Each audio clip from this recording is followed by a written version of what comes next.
Welcome to another Facebook Live here at Dentist On Demand. Oh, look at that. Happy Monday.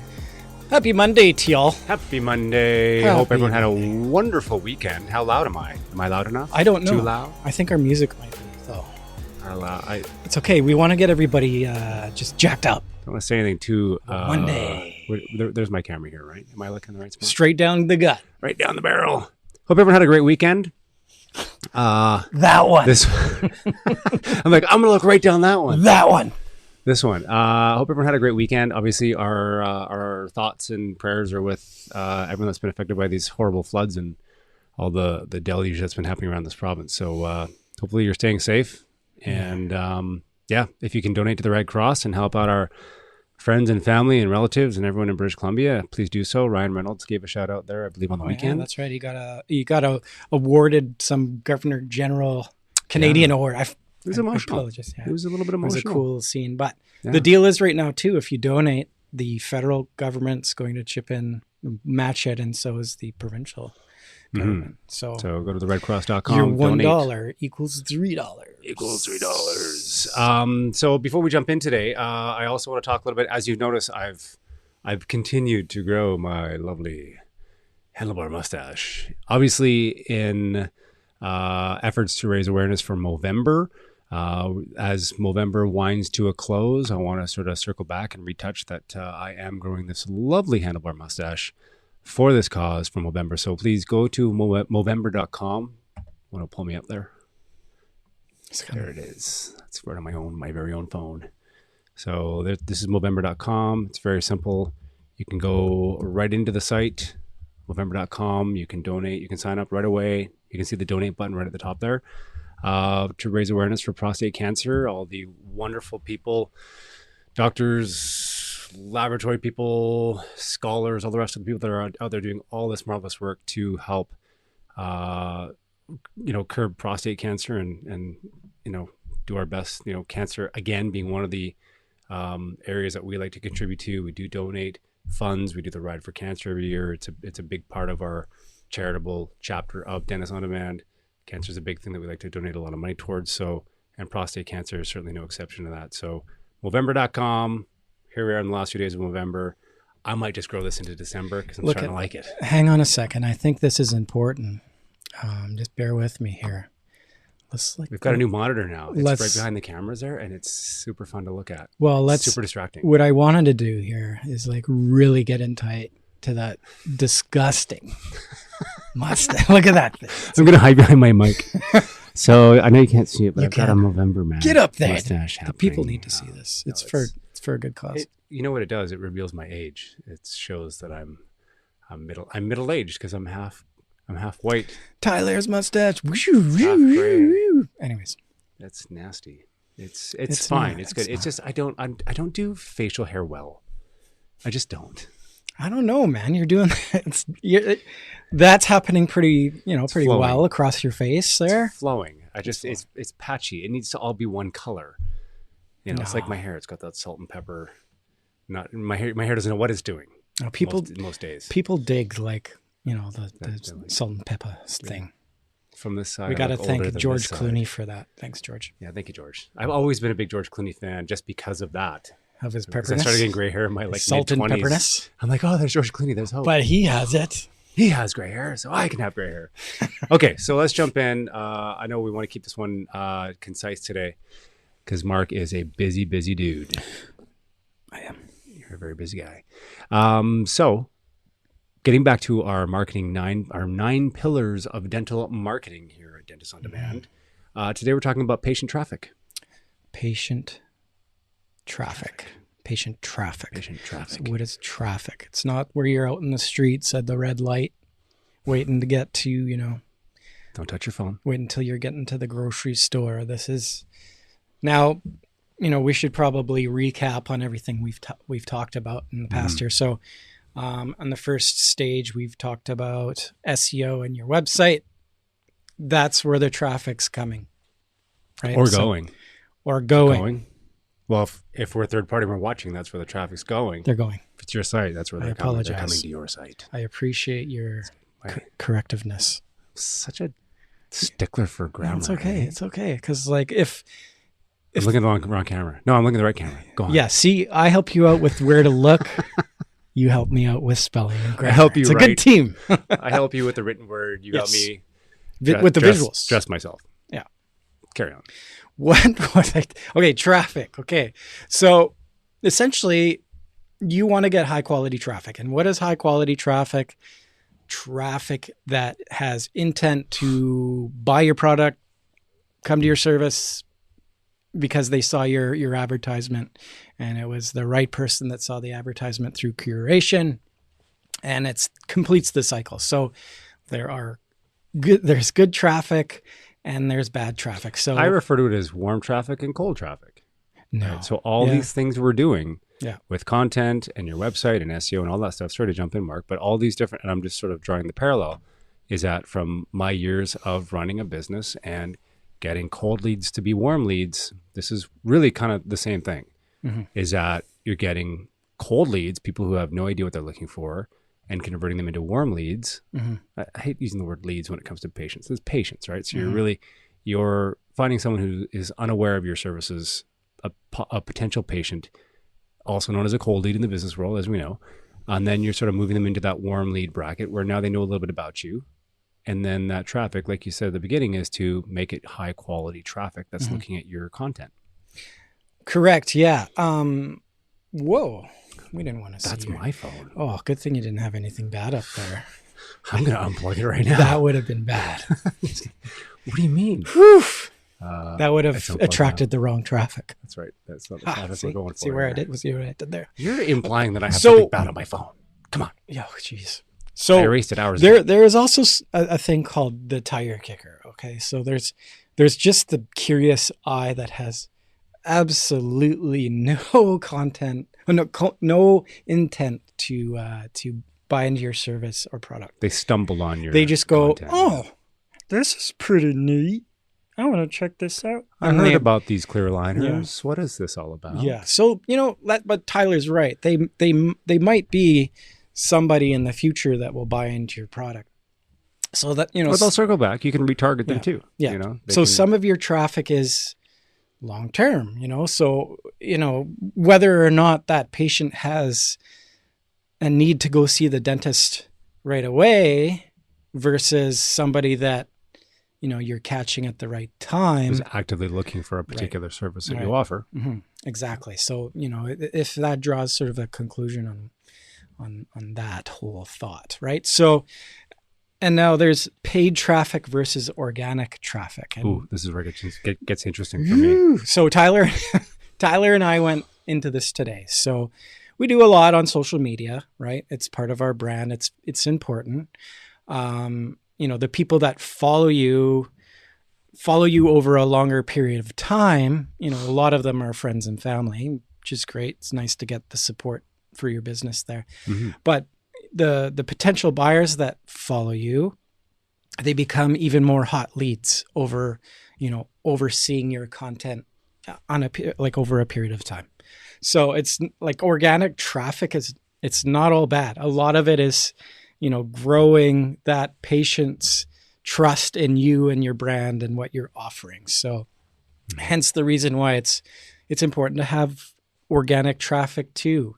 So like somebody might see an ad, right? And, oh, geez, I don't need to go see the dentist today. I'm going to go see if they have an Instagram page and then follow you. And Or when they will need a dentist, or yeah, someone who says, we have this Facebook page here locally, the Minor with Langley page that Michael started about 10 years ago, a good friend of ours. And it's got between 5,000 and 6,000 followers local to this area that are on that Facebook page. And I'm telling you, I'd say at least once a month, someone comes on to that community page and says, "Hey, can anyone recommend a good dentist?"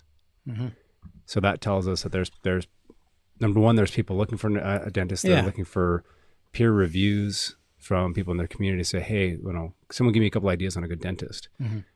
So that, when the time is right and they're actively looking for a dentist, this is a bit of an anomaly, right? There are more pages out there like Minor with Langley where people can contribute and say, "Yeah, here's some recommendations on a good dentist." But really what we're trying to do is create that awareness about you and your practice, so that when that person does feel compelled to go on to a community platform like mine or Langley on Facebook, whatever, you can replicate that sort of, they go, oh, wait a minute, you're top of mind, right? I need a dentist. Top of mind. Yeah. I saw Dr. Sarah Smith. I saw a quick little Instagram clip on her, and I remember what she did. She had an impact. I remember something that she did. Yes.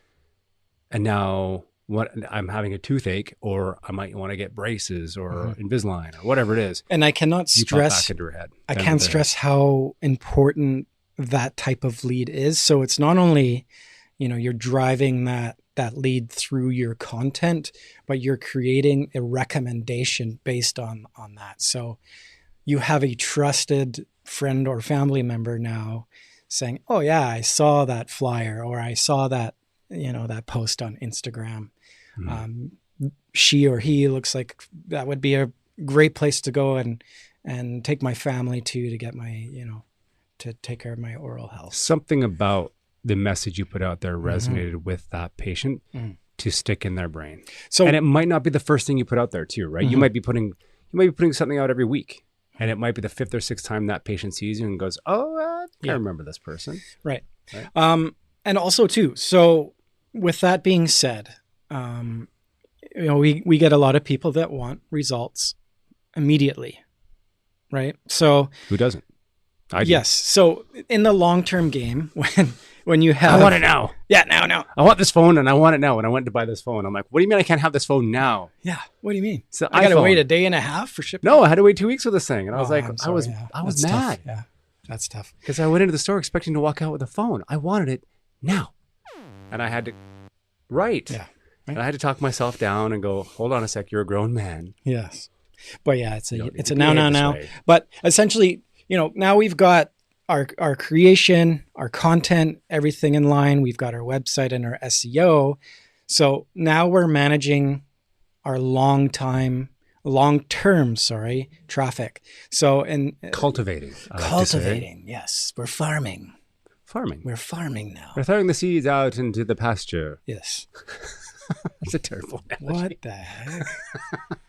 What are we doing? I've had farming in my mind lately because farmers are suffering right now. That is true. My head is with them. Yeah, thoughts are out there for them for sure. Of course. Yeah. But what I'm saying. But yeah, so you're cultivating that audience. So the idea is now when we worry about, before we worry about the types of traffic, now we have the traffic coming in, the ability to, connect and convert on that traffic is exponentially higher when those systems are in place.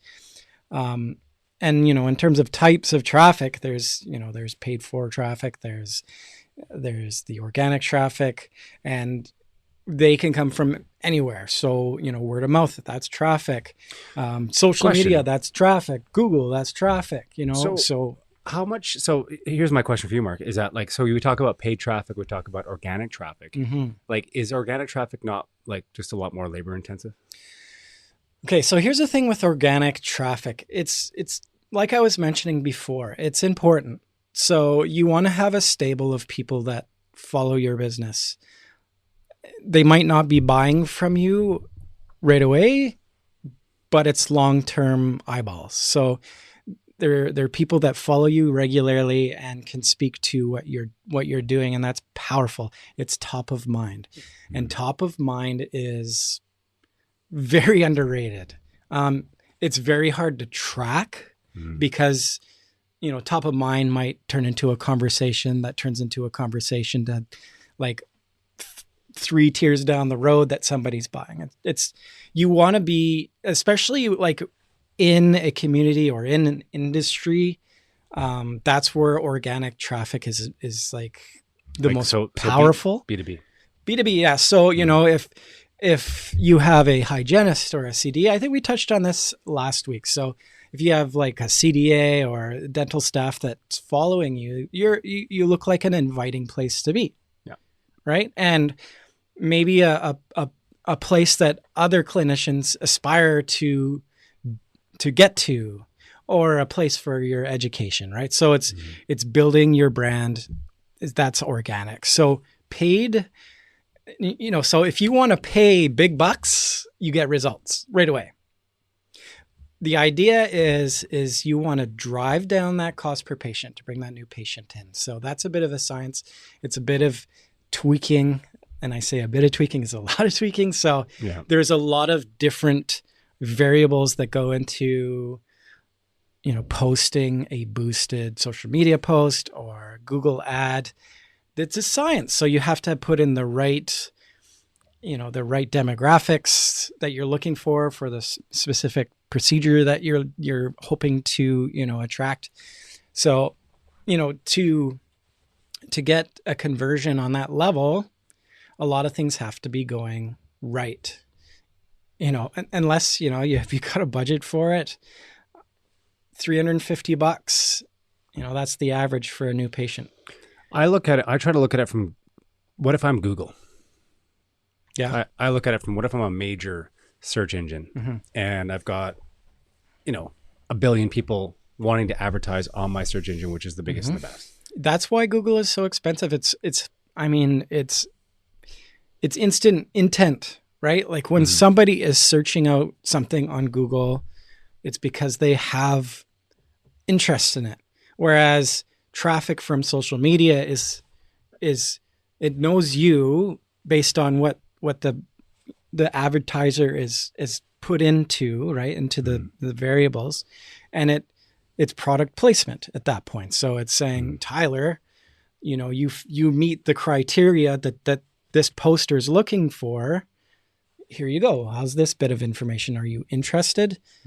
And then, so based on what you click on, hey, guess what? This is quite similar here. What are your thoughts on this one? Right. So, social media's, their ultimate goal is to keep you on their platform as long as possible. So they're feeding you the organic traffic or the organic content you're interested in, as well as advertisement. So I think it's like a big information vacuum. It is crazy. It's constantly poking. Yeah. Remember that game Golden Axe? Yes. When you hit the little elf on the head? Yes. And the energy bottles would come out of it? Yes. That's what I feel like when I'm on Google, or when I'm doing whatever I'm doing online. Yeah. If I'm searching for something, if I'm going to buy a Roomba, for example, every corner I turn, I feel like I'm getting hit on the head by the golden axe. I'm the little elf getting hit on the head by the sword or the axe or the stick or whatever. And every time I get hit on the head, I drop some energy bottles. Oh, wow. I hope people know what you're talking about. I know, right? I'm really aging myself here. No, that's a great game. There'll be some golden axe people that, I remember that game. Yeah. Golden axe, that was awesome. This is what he played it on. I'm just waiting for my golden axe to load up. Anyways, the year is 1993. So, we're touching a little bit on our last topic, which was curation, right? So that's where to put your stuff. And then, the next piece to it is might take some time for you. We've figured it out over a long period of time, and it's trial and error. You have an idea of the demographic of people that you're looking for. You put that boosted post out there, paid ad out there, and you might not get the results that you thought. So you retweak it and try it again, and you just constantly improve upon that process, and then you'll eventually you get to that magic formula. But then things out there change, and it changes so rapidly. Well, and it also, I watched this happen in front of me where somebody wanted to be top of mind in their community and they wanted to grow organically. So one of the ideas they had was to go around and feature a lot of the other businesses in that community to grow their organic reach, to grow their organic engagement. Smart, What a smart strategy, right? So if you're a dentist in somewhere like, Abbotsford or wherever your community is, if you're reaching out to, say, the bakery across the street, or you're talking to the hair salon across the street, and you're like, hey, I'm Dr. McClendon. I just got my lovely mustache trimmed over at John's Parlor or whatever. Oh, yeah, John's good. And I want to sing the praises of John's Parlor across the street. Number one, John might reciprocate. And number two, you've now sort of leveraged the power of your two businesses to say, hey, you know what? There's two cool businesses in this area. The next week, I'm going to go and talk about, Sally's Bakery down the road, and you're building this network, and you're kind of building this organic sort of momentum, I guess, in your community to stay top of mind. I think that's a really smart idea if you're trying to grow your local following. Yeah. Right? Again, the reason why we're doing these 9 episodes is because there's a lot of pieces that need to work together to make a more successful overall strategy. Yeah. And at the end of the day, the goal is to bring that patient in through your door less than what you paid yesterday for that patient in terms of what you pay on that marketing. So that's what I'm hell bent on. Yeah. We're like a rock climbing wall. We're trying to help you get to the next level without having to shell out a bunch of cash. Yeah. And I think like Google, that's why I said when I think about it in terms of like, what if I was Google, right? I don't necessarily want everyone lining up and just paying for their advertising. Of course they do. They're a business too. Very happy to take your They're very happy to take your money. But that's why they've built it this way. Like you can pay top dollar. So we don't really care. And I think they've tried to get around this by sort of, what is it, Google approving people, or what do they call it now? Yeah, they're getting very niche in their strategies. They're qualifying people on Google now, but they're saying, you can pay top dollar to be on like the first page or whatever, or there's all these other different strategies you can employ to be closer to the top page of Google. So like, they're giving people tools, but really, if someone's paying top dollar to be on Google and they're really they're not a good business, they don't do what they say they can do. These search engines have created systems and they have systems in place to make sure that doesn't happen. Yeah. It was interesting. I had this question posed to me at one time. It was like, why is Google so good? It was a great question. I think it was James Newber that asked me. He's a real smart guy. Yeah, shout out to James Newber and Ocean Ceramics. Anyways, he's like, why is Google so good? Why is Google that figured Because it's not Google that drives it. It's the people that drive it. And as you go into Google, as many millions of people go into Google, it wants to give you the information that is the most successful, right? Yeah. That's SEO, essentially. The most battle-tested, relevant, most searched information. Yeah. So, playing in that system. Well, it also, that's why Google is what it is, right? Yeah. They've invested so much in being the best search engine out there, which means that they provide the best information when people look. That's why I say, for 20 years now, everyone's like, go Google it. Yeah. Why? Because Google has taken, I remember when Google first came out, I was like, Google. Think about this too. What's a Google? When you have a question for the mighty Google, how often, the Oracle. Okay. So how often do you have to re-put in your question into Google to get the answer that you were looking for? Not often, more than once. Their analytics are pretty smart, because then they line up all the secondary questions. They're like, or maybe you meant this, or maybe you meant that. It's a great system. But now that they've kind of they control traffic, there's no question. They've done charge their for job it. so well. Yeah. They sat down 20 years ago and said, how are we going to be the number one search engine in the world? Yeah. And they succeeded. Yeah. Anyways, Ty. So we kind of dove into that. But all that comes. Yeah, I know you got to run. Yeah. So all that, again, the reason we're sort of going granular on the Google and the search engine, all the rest of it, is because it's all about traffic, and the traffic comes from the content that you're creating to warm up your potential patients, to get them, once by the time they pick up the phone or they push the book now button, whatever it is they do to engage with you, they're doing it as someone who knows a thing or two about you now. That traffic is warm. They understand a little bit more about you than just coming in cold and having no idea who you are. And that's what we're doing with Dentists on Demand. We are trying to help bring those patients in from an education standpoint of understanding who you are, what your story is, so that when the comes time to propose that treatment plan, you got a relationship with this person. So your case acceptance is going to go through the roof. Yeah. And also, if you haven't seen the other 5 pillars, you should go check it out, because there's a lot of, we've covered a lot of information. Good information in the last 5 episodes for sure. Awesome. Thanks for watching. We'll keep it quick. Well, we tried to keep it quick. We didn't really keep it that quick today. Super quick. We're heading on, we're half an hour. That's, we didn't go out on any tangents today. So that's, that's a good thing. Yeah, but we should wrap it up. Hey, maybe a special presentation later this evening. Possibly. Stay tuned. Movember. Go to Movember.com. you've got a few bucks, donate. Red Cross, again. Red Cross. Help out our folks out in everywhere, but everywhere. Everywhere is affected by this in most of British Columbia. So and go see a Dentist on Demand dentist and clean the oceans. Yes. Every time you see a Dentist on Demand dentist, you are helping clean the ocean. Don't forget that. Do it. There's a lot of great dentists on there. Yeah. We're cleaning up False Creek as we speak. And this Thursday, we're doing the water testing. We're doing so many fun things this week. Yeah. So this Thursday, what do they call it? It's the water. They're doing a water sampling. So we're doing a water sampling. So we are going to be going to, is it happening in False? I believe it's happening in False Creek. We do have 3 sea bins currently in False Creek. Thanks to our lovely dentists on Dentist on Demand who are helping support our cause. Yes, thank you. And we're going to be doing some water sampling this Thursday. So stay tuned for that. It's going to be exciting this week. I like the pointing. It's like, stay tuned. Be there. Good Canadian kid. All right. Goodbye. Okay. Have a good day.